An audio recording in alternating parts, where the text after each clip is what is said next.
We've still got folks joining us, but let me say hello to everybody. Good afternoon. Thank you for joining us for today's Congressional Forum, featuring two of our favorite congressmen, Congressman Tom Cole and Congressman Frank Lucas. I'm Mike Neal, President and CEO of the Tulsa Regional Chamber. It's our honor and pleasure to be joined today by these two gentlemen, outstanding U.S. and Oklahoma political leaders who between them have more than 50 years of public service to our country and our state. We look forward to hearing their insights on a number of pressing issues, including the coronavirus pandemic and lame duck session of Congress, as well as their outlook for the next several months. Today's event will be very conversational and driven by questions, some of which we've prepared in advance, and those that will be submitted by you, members of our audience. We'll collect those questions submitted through the Zoom chat feature. So please submit your questions now and throughout our conversation this afternoon. Before we introduce the congressman, I'd like to thank the sponsors of our Congressional Forum series, as well as the individuals from those companies joining us virtually. Our legislative benefactors are American Airlines, represented by Government Affairs Manager Chase Beasley, a member of our Chamber's Board of Advisors. AT&T, represented by Director of External Affairs Mike Cooper, a member of the Chamber's Board of Directors. Community Care, represented by Vice President of Marketing and Business Development Josiah Sutton, a member of the Chamber's Board of Advisors. Cox Communications, represented by Vice President and Tulsa Market Leader Roger Ramsire, Chair of the Tulsa Regional Chamber Board of Directors.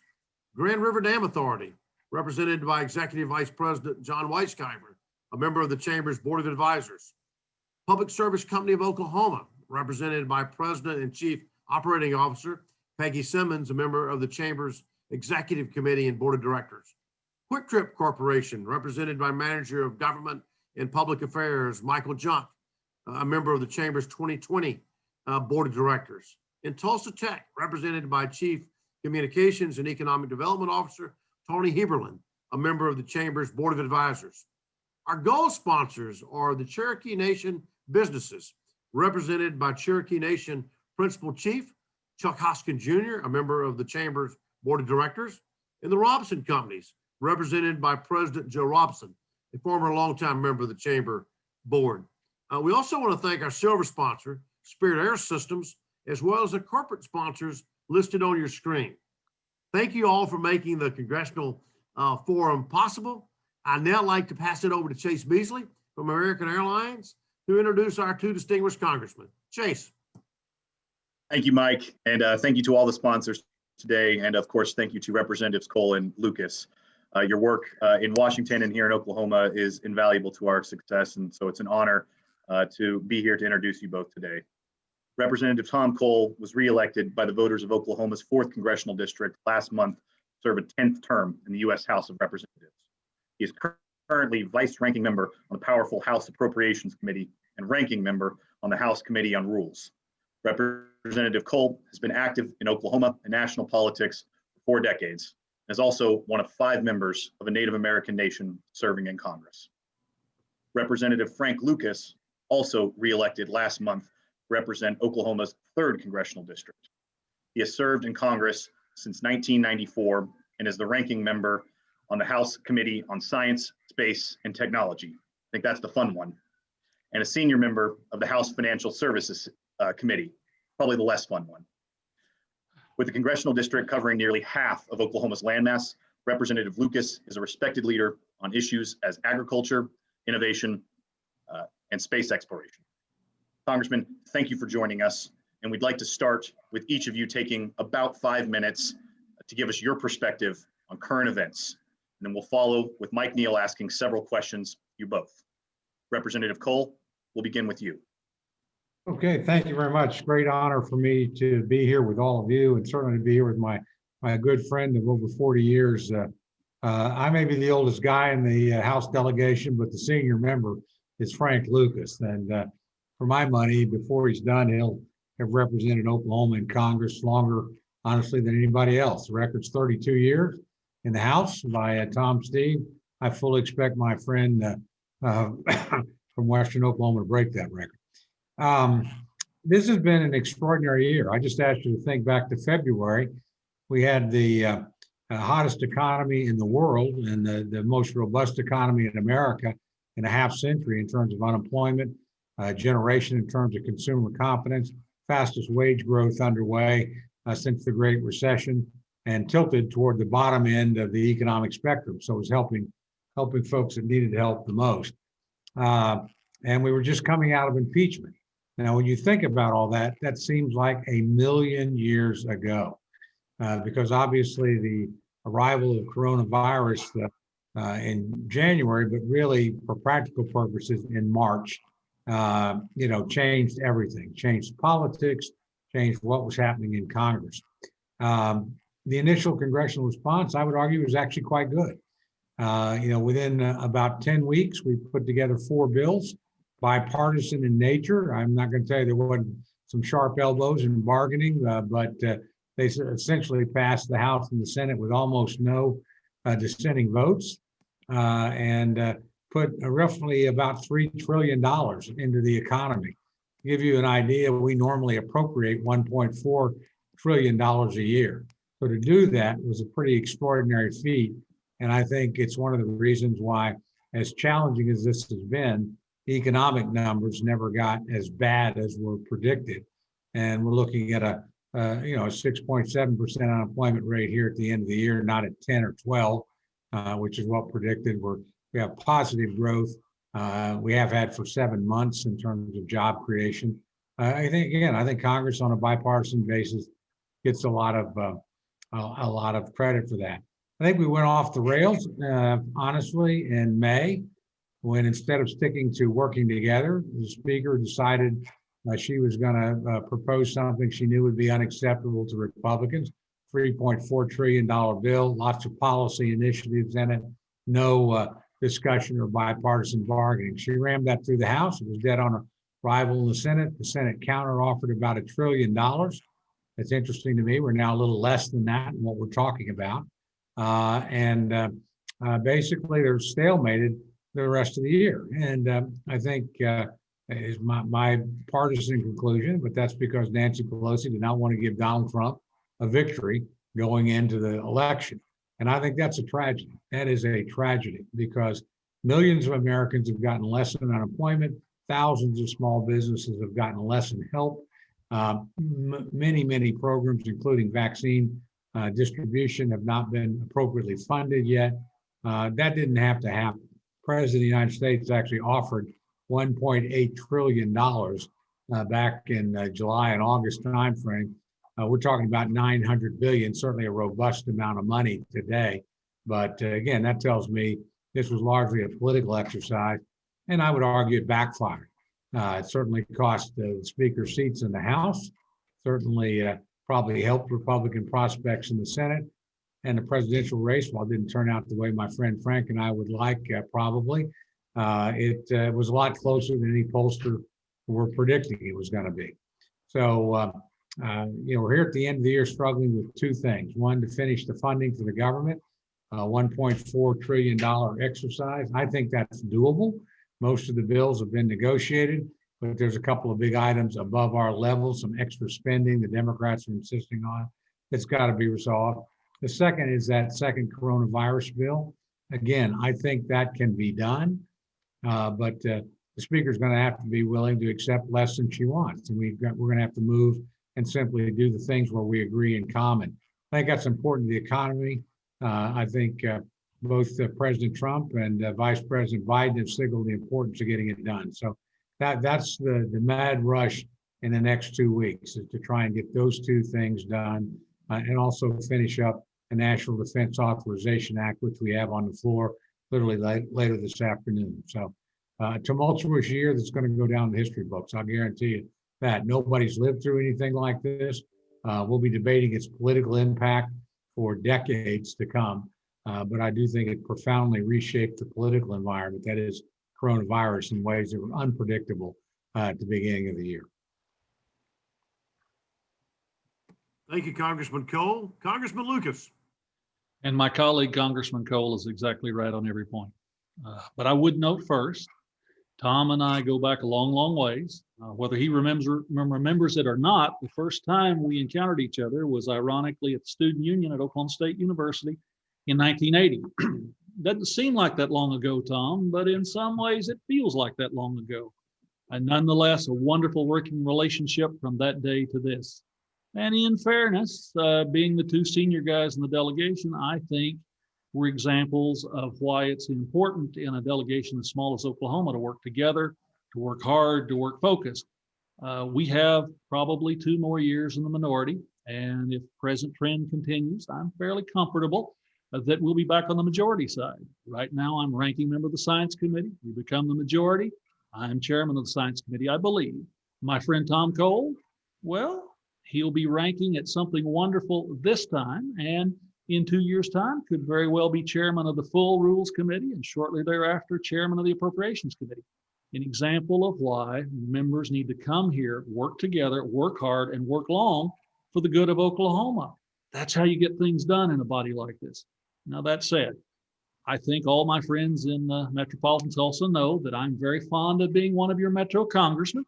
I've occasionally argued with newspaper editors. I've occasionally argued with TV people, but I am one of your folks in the body, and nobody has discussed the Gilcrease Expressway in front of you more than I have in my tenure of being the 3rd District Congress. It is the future of civilization. That said, Tom's exactly right about the environment we're in.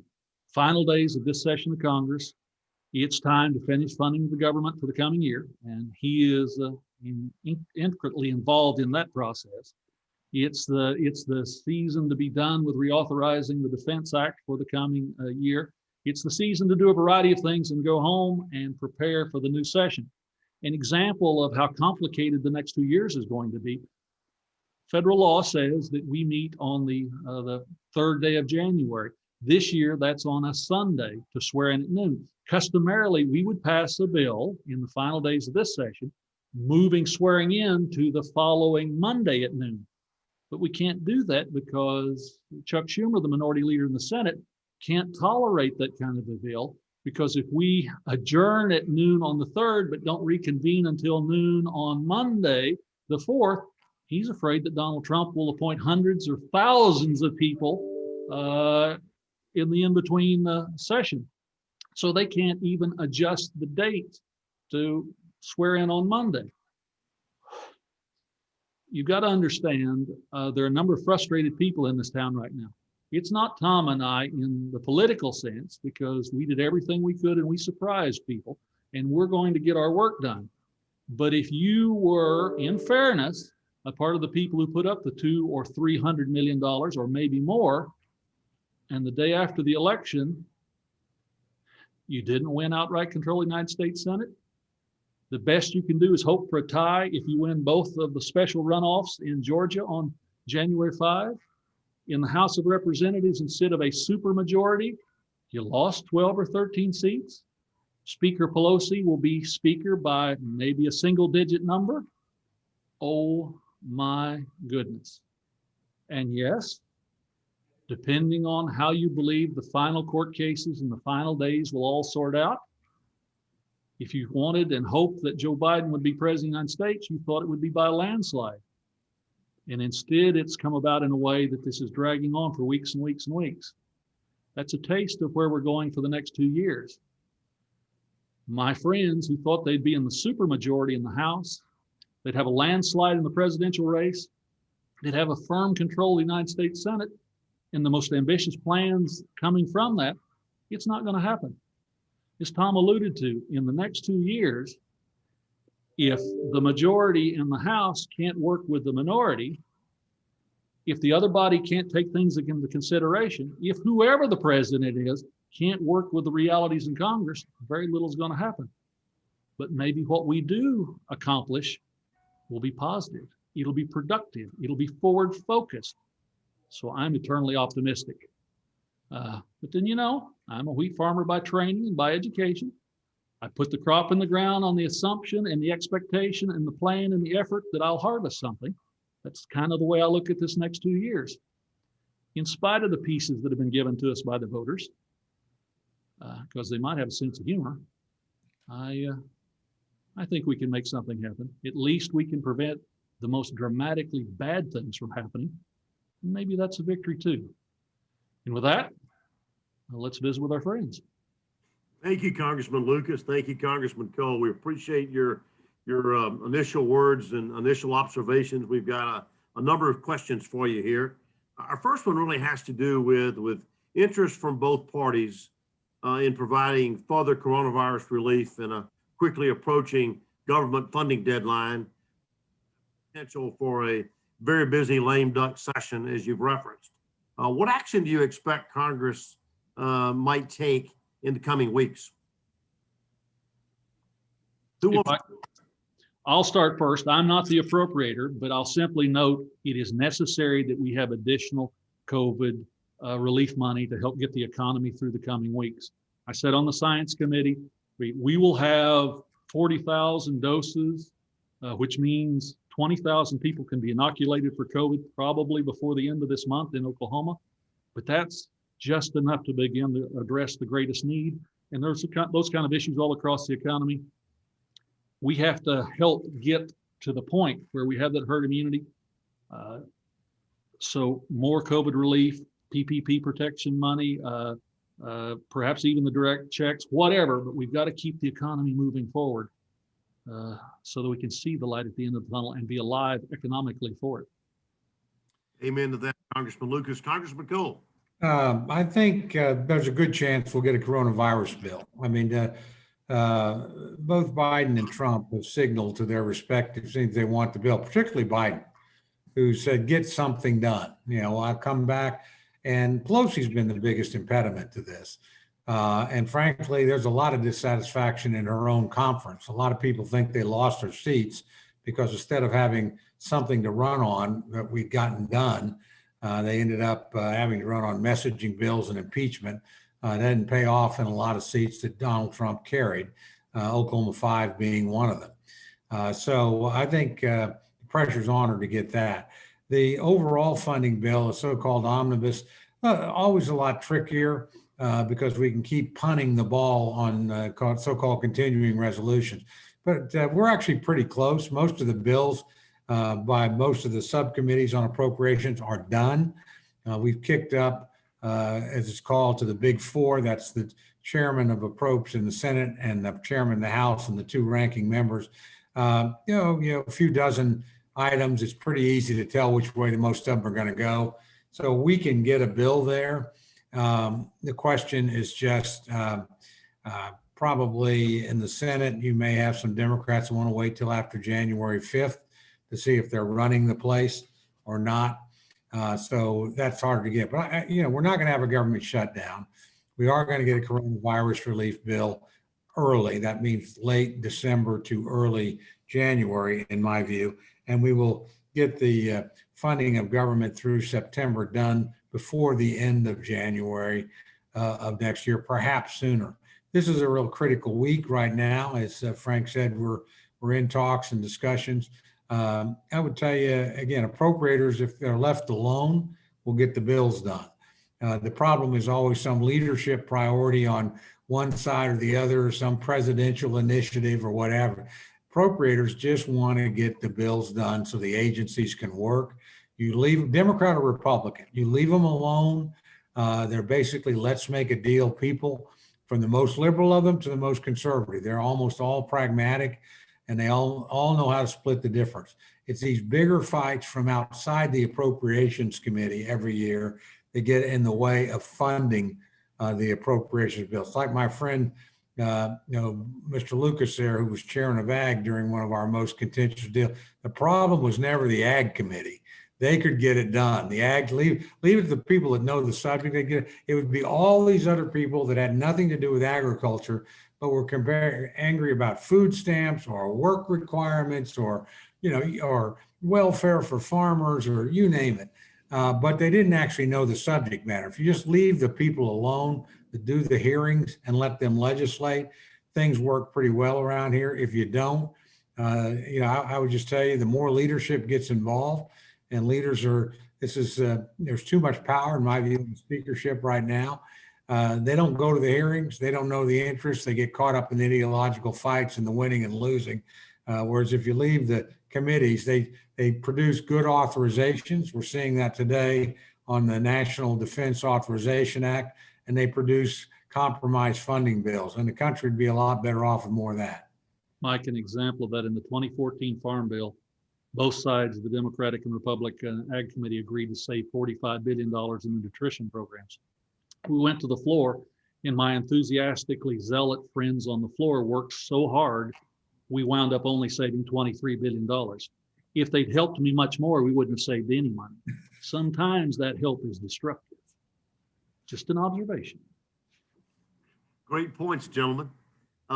As two senior members of the Oklahoma Congressional Delegation, you both served through several presidential administrations and transitions of power.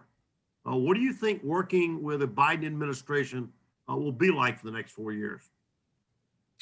Let's start, Congressman Cole, let's start with you.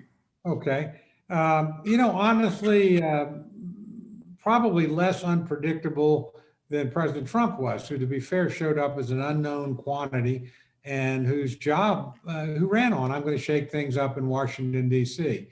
Biden is running on a return to normalcy, so to speak. I know a lot of his cabinet members. Frankly, I know the vice president. I'm sure my friend Frank Lucas does too. I worked with him very closely on the cancer moonshot when I was chairman of the Health, Human Services, and Education Subcommittee on Approach. I worked with him very closely on the Violence Against Women Act, which is actually one of his signature pieces of legislation all the way back when he was in the Senate. He's a pretty traditional politician. I think he'll operate in pretty traditional manner. I think his biggest challenge will be the left wing of the Democratic Party, which I think is going to be by necessity disappointed because they didn't win the victories they thought they would in the House and the Senate. And they're going to try and push him. And we've already seen examples that's further to the left than he probably wants to go. If we win the seats in Georgia, though, he has the excuse to look at him and say, well, you guys didn't win.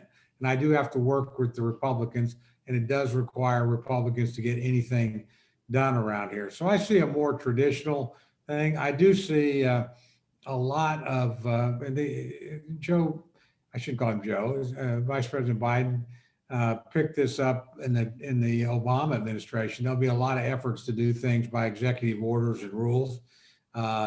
Obama did that more than any other president had. Just point out things like the Iranian agreement. That was not a treaty. That was a governmental agreement. DACA. There was a lot of effort to work outside the legislative process. It, by the way, made it very easy to undo a lot of things that he did. Paris Climate Accords are another example of that. I think that Biden will be under the same temptation to do it. But again, I expect a more predictable process. That doesn't necessarily mean a more productive or better outcome. One of the Thank you, issues, Congressman Cole. Congressman Lucas. one of the issues we all need to bear in mind is that 78, as I understand it, Biden said he would not run again for another term. So he becomes an instant lame duck. Speaker Pelosi at 80, as a part of her effort to hold on to her speakership for another 2 years, has indicated she will not be speaker after the next 2 years. Power in this place is something that you're either accumulating or you're losing. They are both now instantly lame ducks in this new session of Congress. And the power begins to flow away, and the movement around them for the successor begins to take place. Whether it would be the former senator from California or a myriad of people, or all the Republicans out there, including potentially President Trump, or within the Democratic caucus. That makes their job of forcing their will all the harder, which I think from our perspective makes it all the better. Thank you, Congressman Lucas. The next question, Frank, will stay with you. Okay. And as you both hold leadership positions on House committees, can you tell, and that was certainly something that Chase mentioned in the introduction, but can you tell us a little bit about those committees you serve on and really how they impact our home state of Oklahoma? Well, I'm the ranking member on the Science Committee, and that's science, space, and technology. It literally is NASA, the space program. We have an aerospace industry in metropolitan Tulsa that's very important. A long legacy, by the way, in those efforts. It's also the committee with jurisdiction over the National Science Foundation. Now, my friend writes the checks, but we help authorize the program and give them life. And that's the institution that literally runs everything from the American base at the South Pole to money that goes to universities and private research, those sort of things. National Weather Service, again, my friend helps write the check for those programs, but it's important to Norman and for everyone in the oil and gas and agricultural business. Anybody that wants to go to the golf course, for that matter, wants to know what the weather's going to be, all of those kind of things. It's the fun committee. And we've been focused on a lot of the efforts to prepare for the COVID vaccine and all of those issues. It's just a fun committee. Now, financial services is my other committee, quote, an A committee. That's jurisdiction over everything that involves the cost of or the availability of capital, money, if you want to word it that way. I have a most interesting chairwoman there, Maxine Waters, one of 13 children from East St. Louis, who represents parts of Watts in Los Angeles, California. She's a very idealistic liberal. She might actually be referred to as a leftist. But if you borrow money, or if you have money, or if you work hard, she impacts your life. And it's a constant struggle there. What can I say? Science is lots of fun, but financial services is how we in oil and gas and agriculture and Main Street, it's how we survive. Thank you, Congressman Lewis. Congressman Cole. I just want to point out, if you notice right over Lucas's shoulder, Maxine Waters is on the air right now. So he was being very diplomatic that she was watching over him. She is spirited, to say the least. Look, I serve on rules, and rules is called the Speaker's Committee, and we don't have the Speaker. It's a 9-4 committee. There's going to be more Republicans on every committee in Congress except rules. Our job there is to lay out the argument. Every piece of legislation that's remotely controversial comes through rules. So you do have a voice there. I have a good relationship. You're not going to change the thrust of what the majority wants to do, but sometimes you can get little fixes. I'll give you an example. Years ago, when I was on rules, I was able to get the site for the USS Oklahoma Memorial in Pearl Harbor attached to the defense bill. Not a controversial thing. Members on both sides thought that was a good thing. The services had never let us get a site. Snuck it on to the bill, and you go there now, you walk right up to the Missouri, you'll go through the Oklahoma Memorial, because the Missouri sets where the USS Oklahoma sat, and that meant a lot. So you find an angle to play in rules, but basically you're making an argument in the minority, and you're going to lose 9-4. Probes, as my friend said, we do write the checks, and I'm the ranking member on the largest domestic spending program, health, human services, and education. That's everything in Oklahoma from impact aid to IDEA money.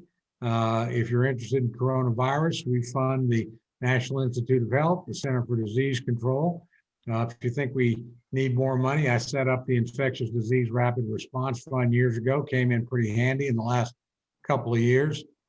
So a lot you can do there. I'm also a very senior member now of the Defense Appropriations Subcommittee. That matters a lot in my district with Tinker and Fort Sill, but it matters a lot all across Oklahoma with Altus Air Force Base, Advanced Air Force Base, and my friend Congressman Lucas's district, and with the McAllister Munitions Center in Mark Wayne Mullins' district. And of course, we're all ably backed up there, more than backed up, with Jim Inhofe as the chairman of the Senate Armed Services Committee. So we punch way above our weight, minority or majority, in the whole defense area in Oklahoma. Again, the interesting thing about approach is we have 12 bills that have to get passed every year. You can only appropriate money on an annual basis. So if we don't get our work done, government shuts down. Yeah, Ways and Means, Energy and Commerce, important committees, but they may or may not produce important legislation. We have 12 bills we have to produce and have to get passed, either individually or in some combination of many buses or omnibus when they're all 12 rolled together. Believe me, again, the great thing about approach, I'll tell you, whether I'm in the minority or majority, we've had increases in impact aid every year since I've been at Labor H, because it's a priority. Oklahoma's the #1 recipient of impact aid money on a per capita basis in the United States, between military and whatever. So again, you look for those areas that you can make a difference for your state and your district, obviously.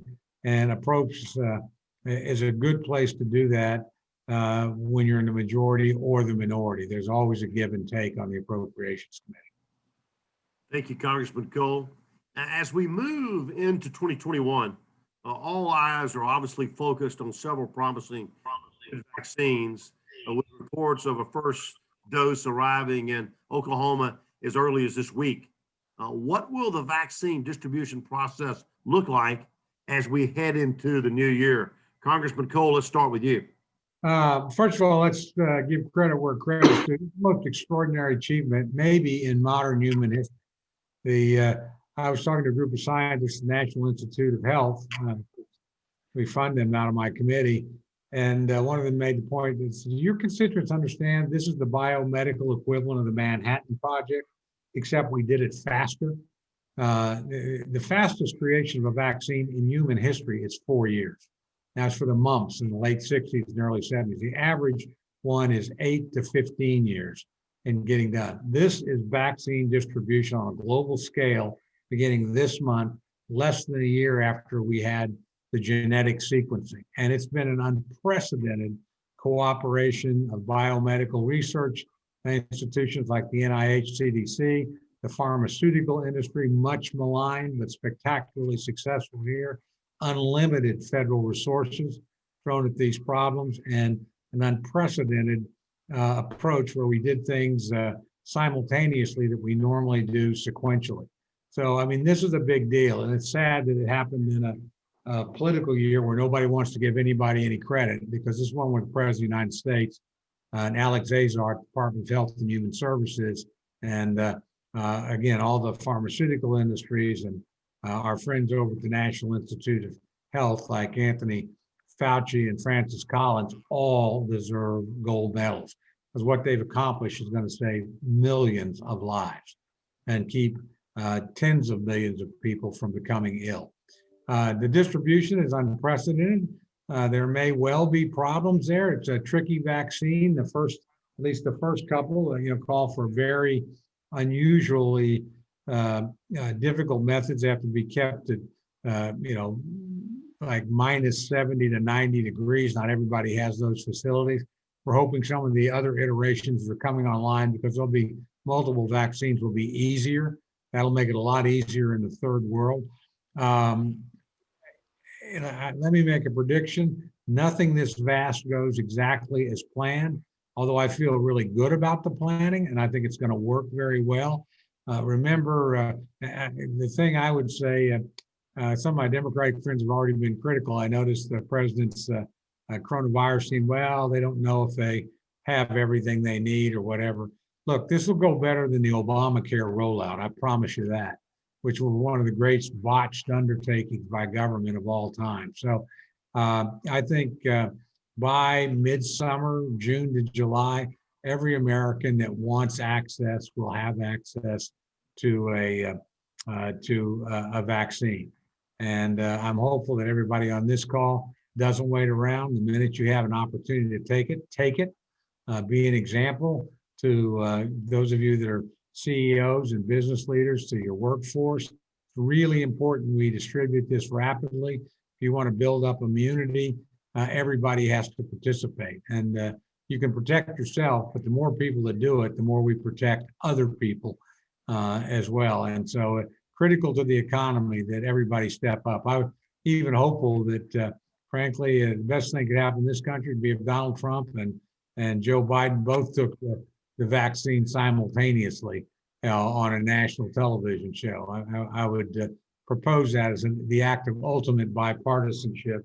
They could, and it would be shorter and less painful than the two debates were too. We could get it over fast, but be a powerful symbol. Thank you, Congressman Cole. Congressman Lucas. Tom's exactly right on all points. Before the end of the month, 15,000 people will be able to be vaccinated with the Pfizer product in Oklahoma. Hopefully 5,000 people with the Moderna product shortly in the days thereafter. Remember, this is still at this point a two-shot series. Now, I've had conversations with the Moderna people who are very impressed with the effectiveness of the first shot, but the recommendation, until we have many more examples and time to study, the recommendation is still going to be a two-dose program. It is amazing how fast, as Tom alluded to, this has gone from sequencing the genetic material to creating an answer to getting to this point. Just absolutely amazing. And there are another 138 different formulations out there being worked on. Most likely very soon, Johnson & Johnson and a variety of other entities that we recognize will have vaccines available and move forward. But in the beginning, it's going to be the healthcare workers, the nursing home folks, people over 65, first responders, of course, the people who are most fragile and those who take care of them. Then we move on, as the states recommended, the school teachers and child care facility people and essential personnel and the rest of us. I think that's a reasonable, rational way to approach it. But if we'd not spent the money through entities like the National Science Foundation that made the fundamental basic research possible in our universities and across the country, if we'd not paid for the national labs, people think of national labs as the place that improve the atomic bomb. No, they do a variety of things around the country. If we'd not made those fundamental investments, we wouldn't be days away from having it available in Oklahoma after a few months of dealing with it. As Tom alluded to with mumps, it would have been years, if not longer. And the technology now is in place, the skill sets are in place to do this for the other things that may come. In the Science Committee back in March, before Congressional order collapsed along with everything else in the country, we had a panel that, when questioned about what other pathogens, what other potential viruses, what other things are out there in the world, in the ecosphere, that are deadly to human beings, the consensus answer was probably 1 million different things. So there's a host of other things to jump out and get us. We have to be prepared for that. And dealing with viruses that contribute or trigger cancers. I mean, there's just a whole area of basic research and applied medical science that will come out of this.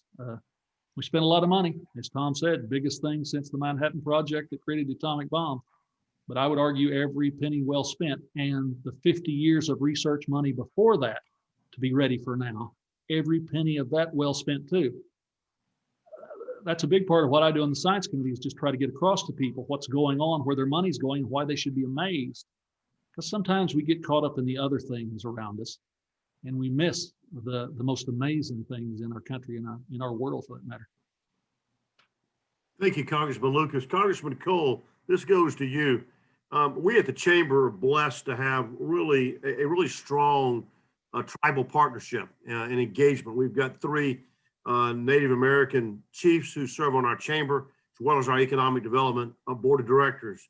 You are one of a very few, a handful of Native American members of Congress. So we realize that you're looked to nationally as a top leader on tribal issues.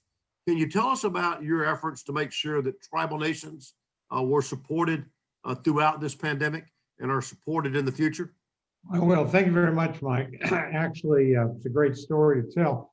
And for 6 years, I was the only Native American in either house of representation. So now that we have 5 and a Native Hawaiian who's indigenous as well, I mean, we feel like we're an exploding caucus and we're coming back.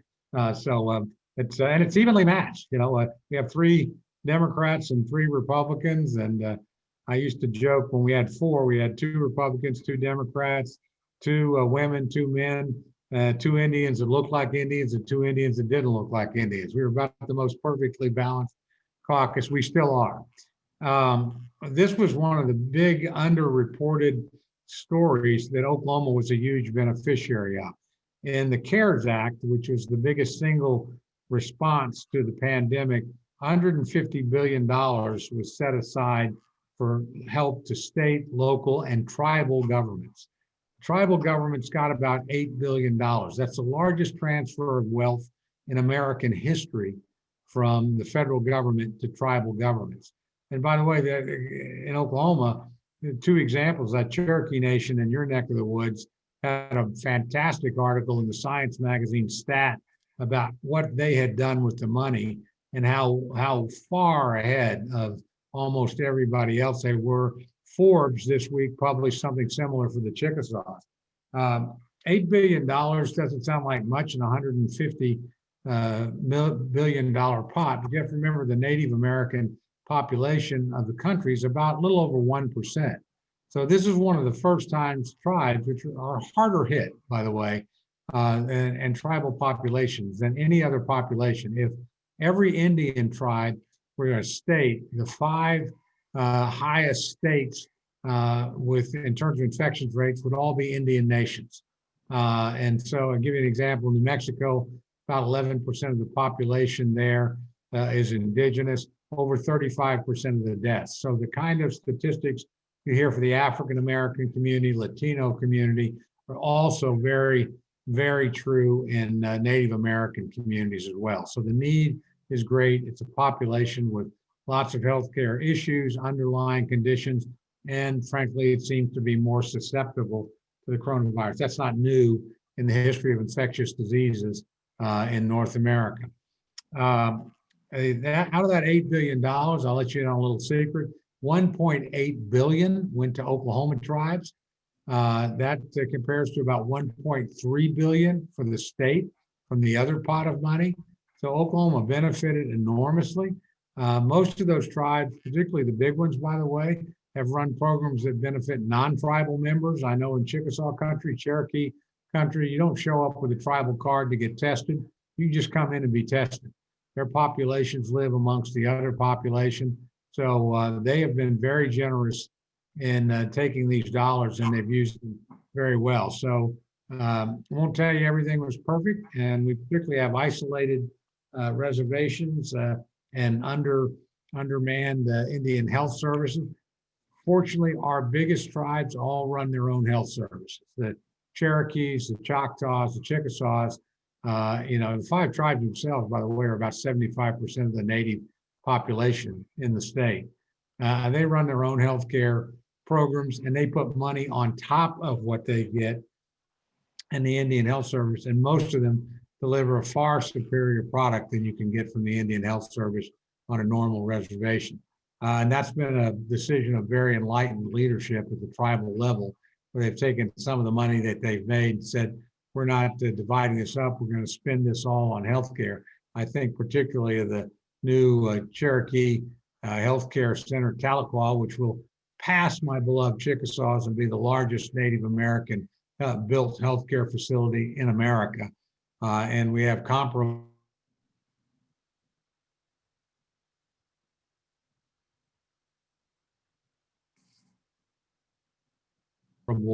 So this has been a big success story in Oklahoma. Tribal nations have used the resources very well, and we're Oklahoma because we have so many Native Americans.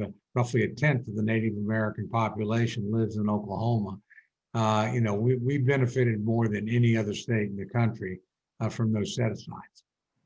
Thank you, Congressman Cole. Congressman Lucas, next question goes to you. And it has to do with world-class cybersecurity programs at the University of Tulsa. The recent creation of the forward-thinking Tulsa Innovation, national attention received during Tesla's search for a new gigafactory site, are just a few of the markers of Tulsa's push to become the next science and technology hub. Frank, as the ranking member of the House Science Committee, how can we work to make Oklahoma the heart of American innovation? I think Tulsa is an example, having made great progress already. And you'll find myself and my staff fully prepared to work with, of course, all the institutions in Oklahoma to try and utilize their assets, their resources. This pool of dollars at whether it's the National Science Foundation, committee also has jurisdiction over the research dollars in the energy programs or energy research at the Department of Energy. We're prepared to make sure our folks back home have the opportunity to participate. One of the great struggles in my time in Congress, and for that matter, Tom Cole's too, has been the tendency for the legacy institutions on the East and West Coast to seemingly have the advantage on these competitive research dollars, to have a foot in the front door on so many things. So we're trying hard to make sure, and I say this respectfully, that all the entities I deal with understand where Tulsa, Oklahoma is, and Oklahoma in general. So we're working with our bright friends at home. Thank you, Congressman. Congressman Cole, next we'll let you both hit this next one, but we'll let you lead off. State Senator Stephanie Bottoms will be sworn in as the newest member of Oklahoma's federal delegation representing the 5th Congressional District out of Oklahoma City. What piece of advice would you offer to Congresswoman-elect Bice as she begins her first term in office? The first thing I would tell her to do is a piece of advice I got from Speaker Hastert when I first arrived at Congress. And I happen to know the speaker very well, and I was visiting with him, and I asked him, "You got any piece of advice?" He said, "Yeah, watch Frank Lucas and vote how Frank Lucas votes, because he always puts Oklahoma first, and it's always a smart vote." And I'd give her the same advice. My friend Frank knows this institution extraordinarily well, and is very well respected in it as one of its most thoughtful members. The second piece of advice I would give her is make a choice early as to where you want to go. And Frank and I are sort of the poles of what's possible. Frank made the decision comparatively early and stuck with it that he stayed with his original committees.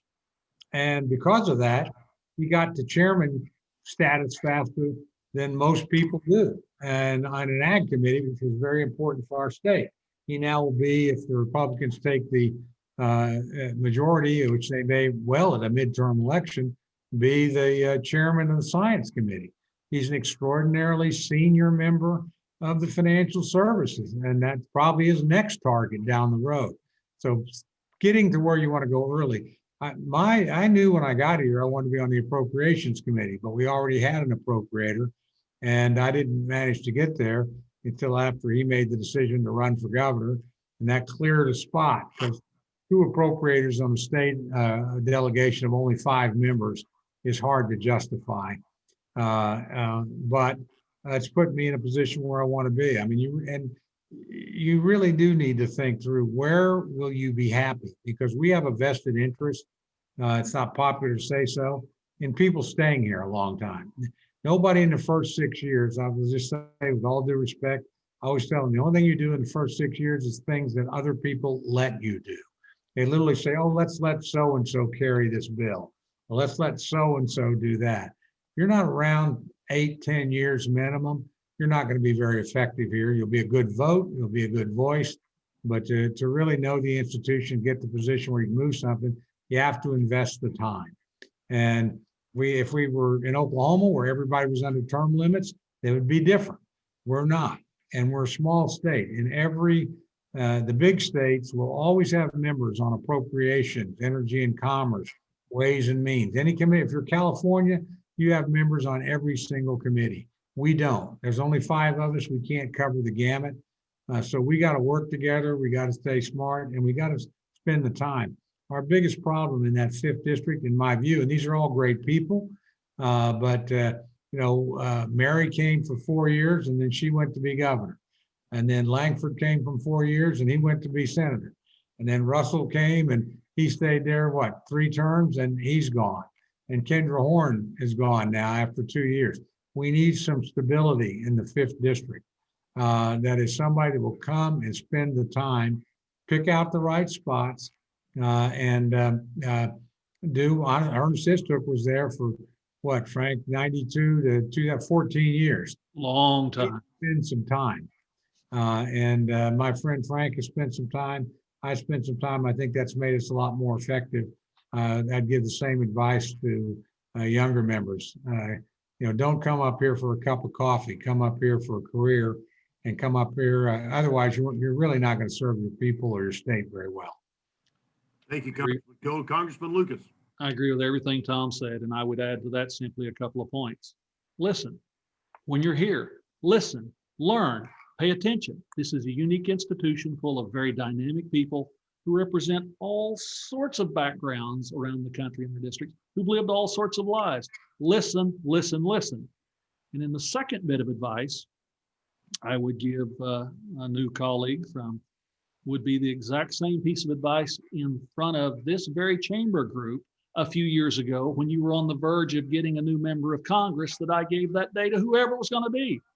Learn your district. Learn your district. Figure out what they need, what they want. Represent your district.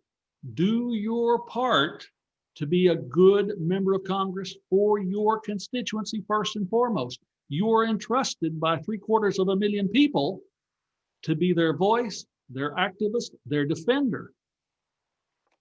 The people that Tom and I have served with down through the years, and we're both at a point where we've served with a lot of people, invariably the thing that gets them in trouble, not always, is they forget that.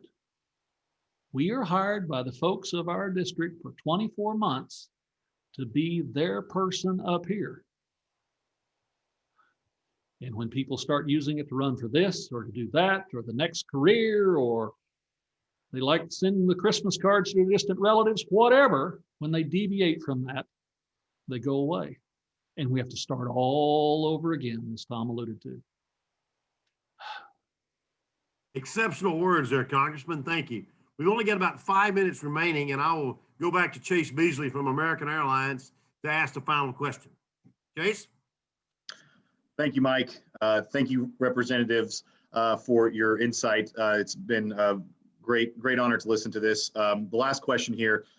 Congress recently moved the deadline for a major federal infrastructure package to late 2021. The Tulsa region's One Voice legislative agenda calls in the package to include, among other projects, much needed upgrades to outdated air traffic control facilities, including the control tower at Tulsa International Airport. What do you anticipate may be to come for infrastructure in 2021? Well, I'll go first. Oh, Frank, you want to go first? Go right ahead, Tom. Well, just quickly, I feel good about the possibility of an infrastructure bill because it's one of the things the two sides can work on together. I think the country both needs that and wants that. I would just tell you, Stephanie Bice is trying to get on transportation and infrastructure. That'd be the best thing for Oklahoma that we could have, is to actually have a voice at the table in a competitive seat. That's good for Tulsa, even though she's not directly from your district. I mean, we generally try to think statewide. We all help one another and all have interests that transcend our congressional districts. But so I think it's good. And I think there's a lot of sympathy for the airline industry, the air travel industry. We all know they've been hard hit.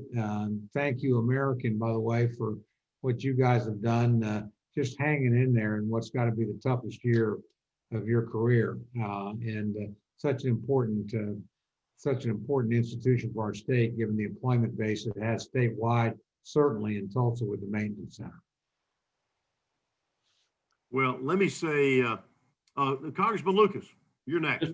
Just simply to note, I understand and appreciate completely. And when 6 years from now, unless he decides to run again, our senior member in the federal delegation, Senator Inhofe, retires, think about how much concrete had been poured in Tulsa before he became a member and a congressman, how much concrete's been poured since then. He's left us a strong legacy of infrastructure improvement to continue from. Thank you. Amen to that. And let us Congressman Cole, we really look forward. I really hope that Congresswoman-elect Bice is successful in getting on the Transportation Infrastructure Committee.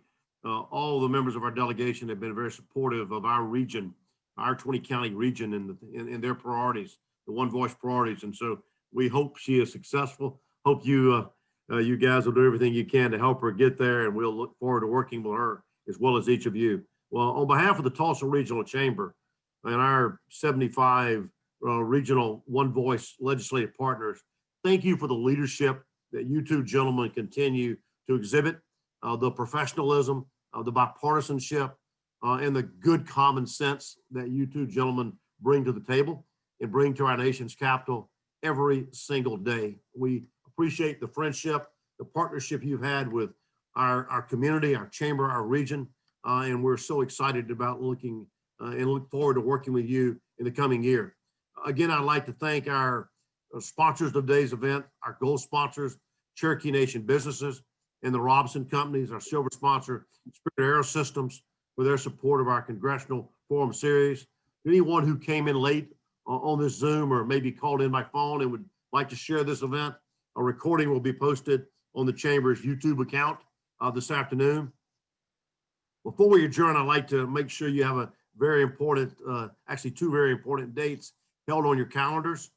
First, this Friday, I hope that you would join us for the rescheduled State of the Economy event that will be held from 12 to 1 this Friday.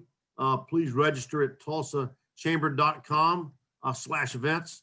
Also, the Tulsa Regional Chamber's annual meeting and inauguration of our 2021 Chair, Rose Washington of the Tulsa Economic Development Corporation, will take place on Thursday, January the 21st from 12 noon to 1 p.m. Given the continued risk of COVID-19, the event will take place virtually, but it will be free and open to all chamber members and guests. I know that our current chairman, Roger Ramsire, and Rose are very sad that we can't be there in person with each of you, but we'll have additional details to share in the coming weeks. So please stay tuned and hope you can join us for that very outstanding event on January the 21st. With that, thank you all for joining us. Hope everybody has a great afternoon and a wonderful holiday season, and wear your mask like Congressman Lucas is doing right now. Stay safe, and thank you, gentlemen, both again for joining us. Thank you.